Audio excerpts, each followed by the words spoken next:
I just watched the Emma Barnett documentary on BBC Two, Fighting Endometriosis, and I can honestly say I didn't anticipate feeling so emotional, but it's like everything just came to a head. All my journey, my surgery, the emotions, and just deeply resonating with things she was feeling and has said, and the other participants on that documentary,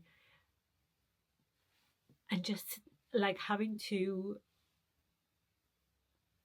try and come to terms with my history, my story, my journey, and where I am now. And I realized actually watching that I probably haven't processed any of it, and I might regret making this video, but it felt like I wanted to document it, so I'm documenting it. Whether it goes out, that's another matter, but it's just, so she kept saying this thing that, and the others said it a lot as well, that I always knew there was something wrong. I always knew there was something wrong. Do you know what? I never knew there was anything wrong. I knew I was in horrendous amounts of pain. I was suffering, that I wasn't living my life and I was just surviving. But I thought that was because of me. I thought that was because I was weak and that I couldn't handle my load and I needed to be stronger. It was a narrative that was around in my life a lot, that I was weak and I needed to toughen up. And that's what I thought this was, this life that I've lived with now.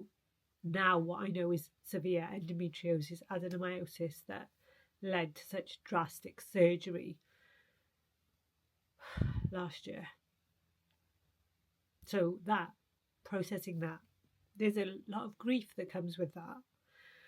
Grief for what I feel maybe I put myself through, what I allowed other people to put me through, what I allowed the medical profession to dismiss me, to gaslight me. Oh God.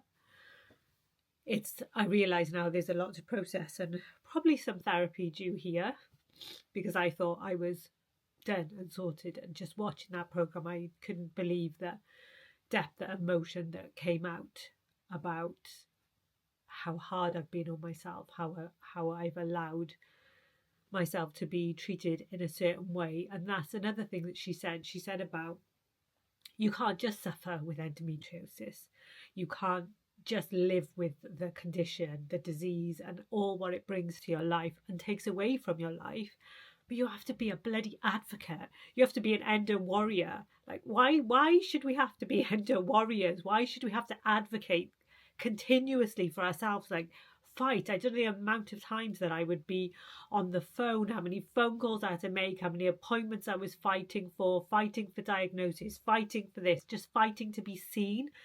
And it's just honestly exhausting and debilitating.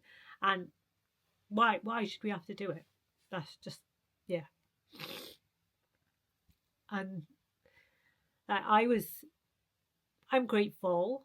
I am very, very grateful that when I was finally got my diagnosis and had my surgery, that I didn't have to have stoma bags, that I was able to have children. And I think there's sometimes that there's like the serious grief, because you know how much you've lost, but you also have to be, sometimes you're told you have to be so grateful you're not as bad as somebody else, or be grateful you had your kids. And yes, I am grateful, of course I am. I'm grateful that I've had my children, but that doesn't take away from all the years of suffering and the baggage and having to carry it, and just having times when you just wanted your life to be over, because living in that much pain all the time, it's just too much, man. It really is. I mean, some of the stuff, some of the figures that she was coming out with. Anyway, I don't know if I'm going to put this video out, but I think we have, as a society, we've made women's pain so normal that you have to fight to even have that pain recognized, because it's just internally, even amongst our communities, amongst our families, within women, it's just like, oh yeah, well, that's just the life of a woman. No, it's not. It's not the life of a woman, and it's not how a woman should have to live. Yeah. It's not how we should have to live at all.